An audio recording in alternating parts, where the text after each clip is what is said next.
Ole Miss has honestly had one of those weeks that you hope for, but they could have one of those weeks that you dream about. You are Locked On Ole Miss, your daily podcast on the Ole Miss Rebels, part of the Locked On Podcast Network, your team every day.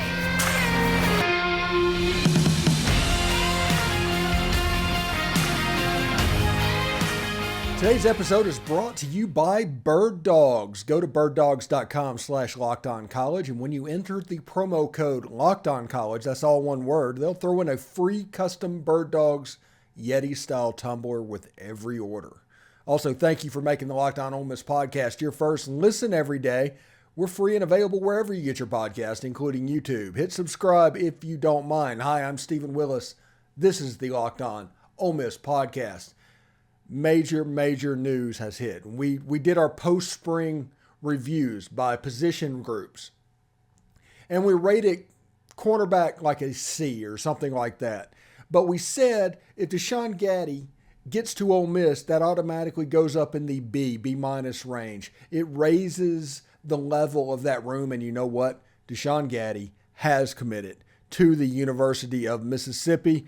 Our friends over at On3 at the Ole Miss Spirit talked about him, and they confirmed that he enrolled. So Deshawn Gaddie has enrolled at Ole Miss, assumingly he's going to be on the football team. He may have just been transferring to learn about Western civilization for all we know. But no, seriously, he's probably going to join the football team and be fine.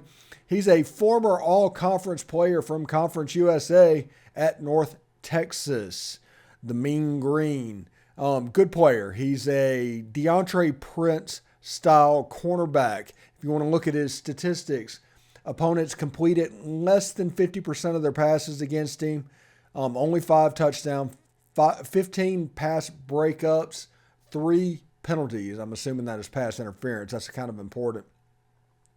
If you look at their defensive grades, as a senior, I'm going to call him a senior because he's getting a COVID year, it looks like. Nearly 85 is what he graded at. That's a really good number. He is a really good cornerback, and Ole Miss is probably going to be better off for getting him.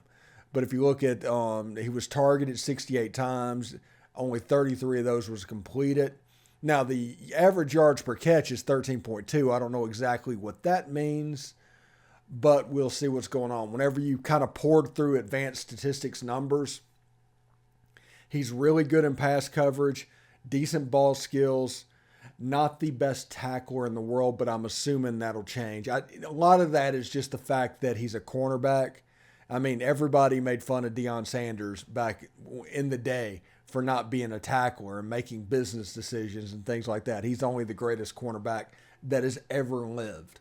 So I don't know how much I want to take that tackling number down pat. He lined up outside as a corner most of the time. He is somebody that will probably be a field corner or, I don't know, maybe a boundary corner if they do stuff like that. I have to dig into what Pete Golding does and what he looks and certain things. Some people want big physical types to line up to the short side of the field so they can physical up and make it hard, and there's less ground to cover. So it might be a good place for Zamari Walton, the transfer from Georgia Tech.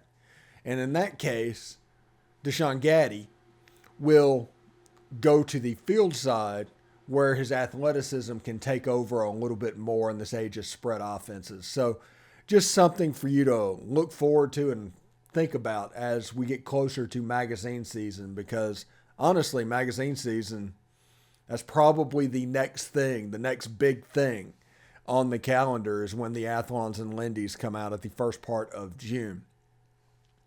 But Deshawn Gaddie essentially takes care of one position group room. It's done for 2023, for better or worse. Is it where it needs to be? No, everything can be improved. Is it a liability? No. We're going to look at this room in a position to where it can make plays. It can do what it needs to do. If the offense holds serve, the cornerback room will be instrumental in Ole Miss winning football games. We're going to talk in segment 3 about how The defensive line group could get a lot better. We're going to talk in segment 2 about what the offense is going to do. This is kind of a transfer portal episode. We're going to talk about the portal. Technology got us. We were going to have a Jared Ivey segment. Technology got us, so we're trying to set that up for a little bit later. But with the Keon Coleman stuff, it's interesting because all of this stuff is tied in. That's the important thing to realize. You can look at these individual rooms and what's going on, but it's all a part of a bigger scheme, both the defense as a whole and the team as a whole. So they do need to be complementary to different positions on the team. Deshawn Gaddie, I love this pickup. Absolutely love this pickup. He is, like I said, a DeAndre Prince type cornerback. You also have Zamari Walton, John Saunders, and the kid from Liberty that has that is available that can line up outside. So it should be really cool indeed. Anyway, today I want to let you know that today's show is brought to you by Bird Dogs. That's right. It is the most comfortable shorts I have ever worn. Period. Bar none. End of story. And just so everybody knows, a few years ago I had brain surgery. Massive brain surgery, and the doctor told me that for the rest of my days, I was going to need to be able to walk because the less I exercise, the more wobbly I become because part of my surgery was losing half of my balance. So I could not pass a DUI test, completely dead sober right now. But I walk morning, I walk afternoons, I walk nights, every day, 3+ miles a day.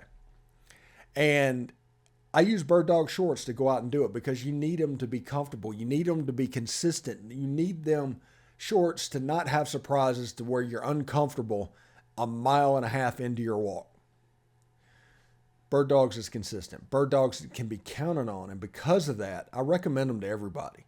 It's one of those things that I think in the comments below over the next couple of days, somebody is going to talk about Bird Dog shorts.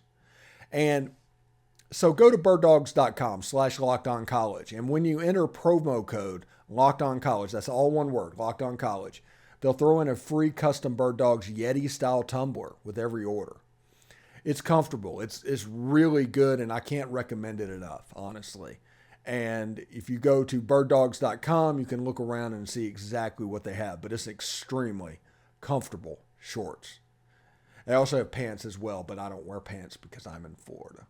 That's my goal, to not wear pants. Just kind of is what it is.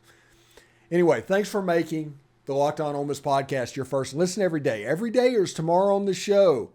We will continue to talk about Trey Harris, potentially. We're not doing him today. We're going to push him to tomorrow about him when wide receiver, because today kind of became a transfer portal day for better or for worse. It just kind of happened. It just kind of is what it was, And part of that is we had the commitments over the weekend and had Akella Stone from Georgia Tech. And now it could get even better. Okay? Today is Keon Coleman's birthday. And according to, several podcasts I heard, today is his birthday. And the rumor going around Ole Miss sports is that he's going to announce on his birthday. Now, is he? I don't know. But that seems like as good of a way to figure it out than any. Now, Ole Miss is probably one of the favorites to land him, but it's transfer portal recruiting, which means you never know. You have an idea. You may have heard something. You're probably... if it was high school recruiting, you'd be 80% sure of what you say. In transfer portal recruiting, you're just a shade over 50% sure. And if you go online on On3 or whatever and look at crystal balls, it looks good with Keon Coleman and Ole Miss. But you never really know. And the thing that I want to talk about real quick is that Monday, we put the chart out there on Jaxson Dart as far as numbers that were important for Jaxson and where his strengths were and where his weaknesses were and passes on the field. Just analytically looking at how does he look like when he throws the ball deep left, deep center, deep right, stuff like that.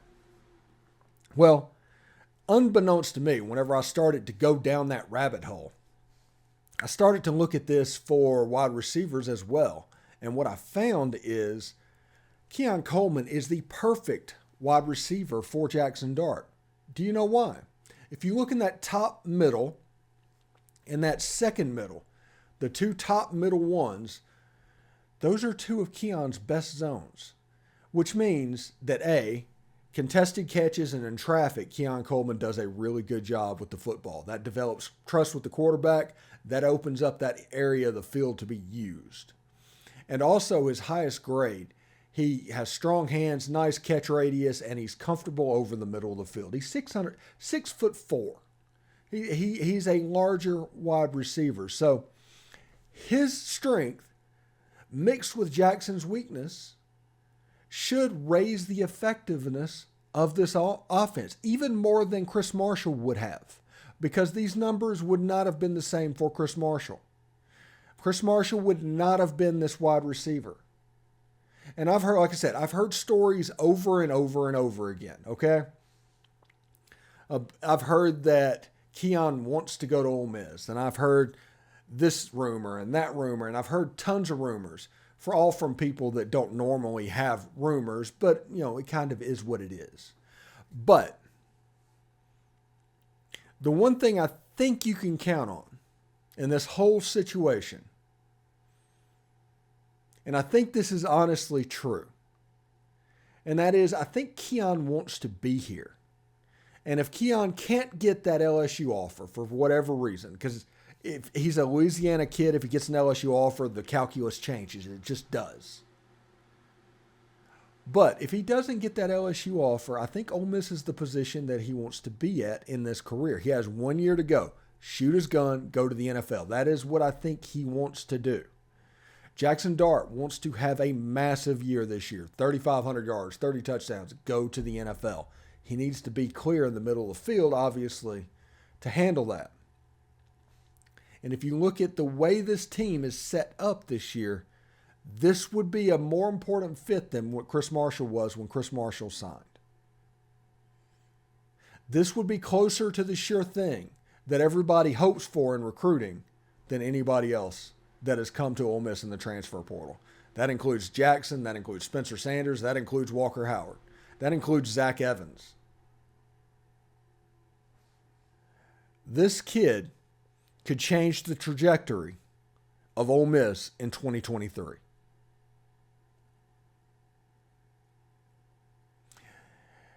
And let me explain why. Everybody's like, okay, just rolling their eyes at Stu. If Keon Coleman comes to Ole Miss, it is a guarantee that the defense is going to slant and focus on him and pass coverage all the time. Linebackers also have to look at the top running back in the nation in Quinshon Judkins. So you've already got split attention from the wide receiver group. You have Michael Trigg, who is potentially one of the most outstanding athletic tight ends to play college football. Now, he needs to do it, but he can do it. He is that player that if you lose sight of him, he can really burn you. So if you look at where these players are going to live, you have Keon Coleman over here, Quinshon Judkins over here, Michael Trigg over here, and then Caden Prieskorn. That's you can do that as well. But you also have Trey Harris, who is an all-conference USA wide receiver of his own right. You have Caden Prieskorn. You have athletes all over the field. So the defense, once they split attention, because they're going to have to, either that or they're just going like, okay, we have got to take Quinshon away. Well, then, that just means that Keon Coleman has single coverage. Trey Harris, single coverage. Michael Trigg, single coverage. And they are going to eat you up. And that is the scenario for Jaxson Dart to have that huge year. But when all of a sudden the traffic in the middle of the field gets sucked in because they're trying so hard to take away Quinshon Judkins, and all of that space and that linebacker blindness in the middle of the field allows Jaxson Dart to be confident, all of a sudden Michael Trigg starts making plays. the free safeties start creeping up. Trey Harris starts going by them. It's not hard what this offense does. This is a simple offense. They use the jet sweep, the inside zone, and the quarterback run game to make the linebacker think about going left and right and coming forward to stop the line of scrimmage. It's going to be always on their brain, because if they're not quick, all of a sudden the hole gets opened up and a 5-yard game becomes a 10-yard game. The wide receivers, they were playing slot receiver and tight end. They are designed for that space behind the linebackers. So whenever they come up to stop the run, that creates more space for them. It's a built-in RPO. The safeties, to prevent them from coming up and closing that space as well, are speed guys on the outside and players on the outside that are going to make the free safeties concerned, because their rule always is deeper than the deepest. That is something that coaches will say over and over again, deeper than the deepest. So if you can make them really concerned to where they immediately going back, that accordion will open up behind the linebackers and in front of the safeties, and there will be receivers running wide open. That is the secret to this offense. Not hard, but they're so varied. They're so RPO-centric. They force the defense to do things they can't be right. And that is why we harp on the stuff we harp on. Because if you take anything away from this offense, let's say there's 3.5 minutes left in the game and everybody wants this offense to slow down and run 4-minute football. Offense isn't going to be as effective because tempo is a part of the calculus for what makes this offense effective. It's not going to be that. This offense has to be all gas, all brakes, no brakes, all the time. When it's not going to be as effective as it would have been. More time to process what's going on means SEC level linebackers are going to be able to do their job more effectively. You need to cut down the decision-making time. You need to stress them that way. You need to stress them side to side, front to back, to where they're false stepping all over the place. Then you have a running back that can take a full-on hit and his lateral movement is enough to make it a glancing blow. Taking a glancing blow and turning it into a missed tackle. He has that ability. He's such a special back. And make no mistake, every team that Ole Miss plays, they're going to walk in with number 4 circled. We have to stop Quinshawn. And the way that we make Quinshawn more effective would be a Keon Coleman on the outside, would be a Trey Harris, Michael Trigg, Caden Priestcorn. That group, Jordan Watkins, Dayton Wade, J.J. Henry, those players have a chance to add extra options that can stress that defense even more, that will make Quinshawn more effective, that will make the passing game more effective and make this offense elite. So when you hear me talk about what can happen, that's why. That is me showing my work to what this offense can do. Now, injuries and lack of execution can happen. There are holes in their game that need to be worked on. But the top level of this offense is completely special. Anyway, when we come back, we'll talk about more transfer portal targets across both sports that are names kind of to know over the next couple of weeks. It feels like we are winding down on the transfer portal. So stick around. Thanks for making Locked On Ole Miss your first listen every day. Make sure we are free and available wherever you get your podcast, including YouTube. Subscribe to the YouTube channel, hit the bell for notifications, upvote the video itself, and comment down below. We'd appreciate it very much. So the transfer portal, it feels like it's kind of starting to wind down. You're going to have players that trickle in all the way up until probably the summer session when fall camp is.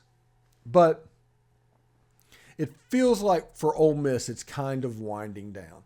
And it's got to the point where Stephon Wynn from Nebraska, formerly of Alabama, He is transferring, and it looks like he could announce at some point this week. We might be on commitment watch for that. Isaac Ukwu is announcing this week, potentially. We're still waiting on that one. And those are kind of the two names besides Keon Coleman that the football team is actually looking at. At least that's the names that we've heard. There could always be a surprise. It's this transfer portal recruiting.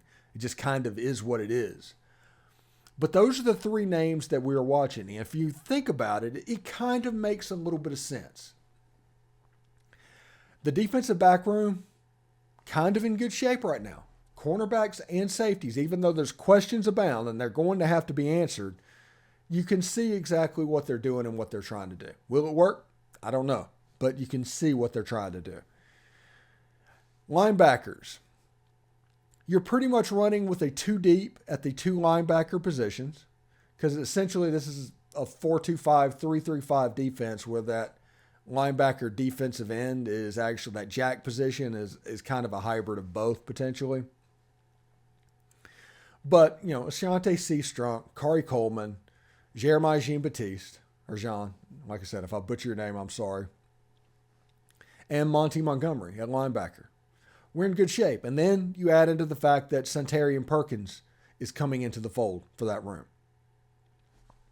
All right, we're in good shape there. I'm happy there. Well, maybe happy, strong, but you know what I mean.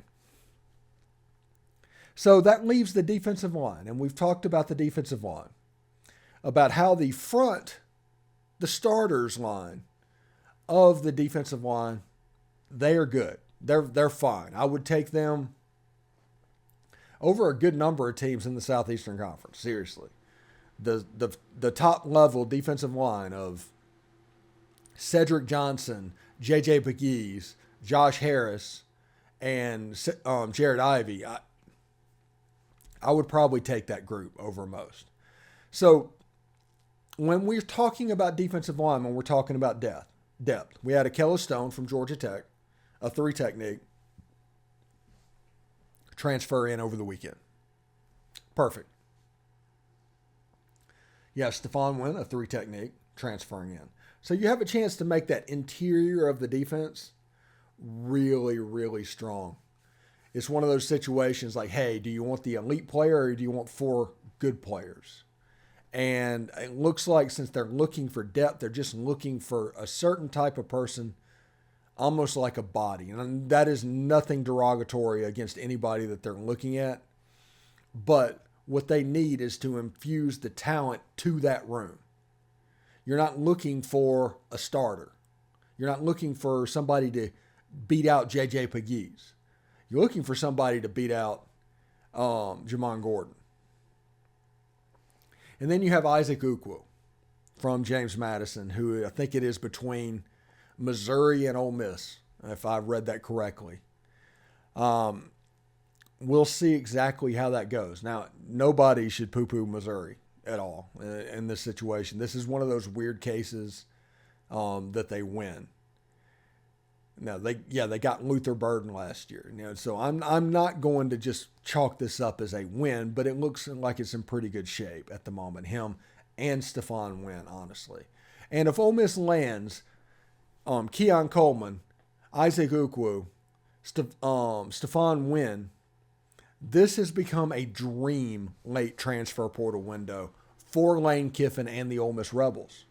It's becoming a little bit too good, if you think about it. A little bit, really, really happy to where you see where everything has been built up. Now, we'll see how they do in the fall, because the spring was about install, in my opinion. It was about install, because this is a fairly complex defense, especially if they're bringing in a lot of stuff that was done at Alabama. But the fall camp is going to be about, hey, quick install, let's kind of continue the growth. And you're going to see people in the summer, in June and July, they're working together to try and figure out what needs to do. There's technique that needs to happen. There's a lot of, even though they're playing man defense, there's kind of some matchup zone principles in this defense. So they can take handoffs, if you will, in the secondary. So we'll see exactly what happens. I'm looking forward to it. Indeed. It should be really, really fun. Anyway, thanks for making the Locked On Ole Miss podcast your first listen every day. Every dayers. Tomorrow on the show, Derek Vandegrift, weekend tease for baseball. Yes, I know. But we'll also talk about Ole Miss in the minor leagues and other stuff just to have a conversation back and forth as well. Hope everybody had a good day, is ready for this weekend to get here as soon as possible. And we're getting close to magazine season, which is getting us close to media days, which is getting us close to camp, which is getting us close to the season. That's what it looks like at this point. We are getting close to football season. I am very, very excited. Anyway, I've been Stephen Willis. This has been the Locked On Ole Miss podcast. I hope everybody has a good day, and we'll see you tomorrow. Hotty toddy.